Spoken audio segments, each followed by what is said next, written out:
নমস্কার উপস্থিত শ্রদ্ধেয় সাধারণ মানুষ এবং আমার ভাই ও বোনেরা। আজ আমি এখানে কোনো রাজনৈতিক দলের হয়ে নয়, একজন সচেতন নাগরিক হিসেবে কিছু বাস্তব এবং ন্যায্য প্রশ্ন তুলতে দাঁড়িয়েছি। আজ চারিদিকে হকারদের দোকান বাঁচানোর জন্য, তাদের পুনর্বাসনের জন্য বড় বড় লড়াই হচ্ছে, আন্দোলন হচ্ছে। যুক্তি দেওয়া হচ্ছে ওরা গরিব, পেটের দায়ে রাস্তায় বসেছে, তাই ওদের পাশে দাঁড়াতে হবে। আমি এই যুক্তির বিরোধিতা করছি না। গরিবের পাশে দাঁড়ানো অবশ্যই উচিত, কিন্তু আমার প্রশ্ন হল, এই রাজ্যে গরিব কি শুধু হকাররাই? বাকি গরিব মানুষগুলোর অপরাধটা কি? সেই সব দিনমজুরদের কথা কেউ ভাবছে, যারা প্রতিদিন হাড় ভাঙা খাটুনি খেটে দিন শেষে মাত্র কয়েকশো টাকা পায়? সেই সব যুবকদের কথা কেউ ভাবছে, যারা আজ পেটের দায়ে পরিবারের মুখে দুমুঠো অন্ন তুলে দেওয়ার জন্য নিজের রাজ্য ছেড়ে, ঘরবাড়ি ছেড়ে ভিন রাজ্যে পরিযায়ী শ্রমিক হিসেবে চলে যাচ্ছে? আজ হকারদের জন্য যদি দোকানের লড়াই হতে পারে, তবে এই খেটে খাওয়া দিনমজুর আর ভিন রাজ্যে চলে যাওয়া অসহায় ভাই বোনদের জন্য দোকান করে দেওয়ার লড়াই কেন হবে না?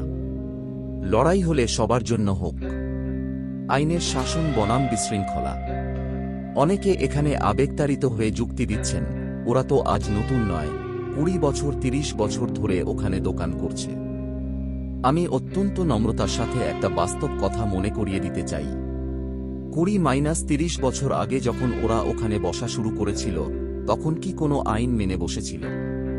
সরকারি জায়গা বা সাধারণ মানুষের হাঁটার ফুটপাত দখল করে ব্যবসা শুরু করাটা কি আইনি ছিল? আজ আপনারা সেই বেআইনি কাজকে সমর্থন করে যদি ওদের স্থায়ী দোকানের ব্যবস্থা করে দেন, তবে আগামী দিনে রাজ্যের বাকি কোটি কোটি বেকার যুবকরাও যদি রাস্তায় বসে পড়ে, সরকার কি তা সামলাতে পারবে? তখন তো চারিদিকে শুধু আইনহীনতা আর বিশৃঙ্খলা তৈরি হবে। আর একটা বড় প্রশ্ন, যে মানুষগুলো 20 বছর 30 বছর ধরে একটা জায়গায় ব্যবসা করে খাচ্ছেন, এত বছর ধরে উপার্জন করার পরও যদি তারা নিজেদের একটা স্থায়ী ব্যবস্থা করতে না পারেন, তবে বুঝতে হবে খামতিটা কোথায়। আমাদের স্পষ্ট দাবি, সরকার সবার, অধিকারও সবার।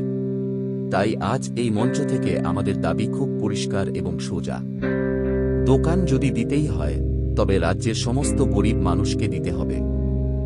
সরকার কোনো নির্দিষ্ট একটা গোষ্ঠীর নয়, সরকার সবার করের টাকায় চলে, তাই সরকার সবার। যদি হকাররা গরিব হওয়ার সুবাদে দোকান পায়, তবে রাজ্যের প্রতিটি প্রান্তের খেটে খাওয়া দিনমজুর, রিকশা চালক এবং পরিযায়ী শ্রমিকদেরও সরকারকেই দোকান বা আয়ের স্থায়ী ব্যবস্থা করে দিতে হবে।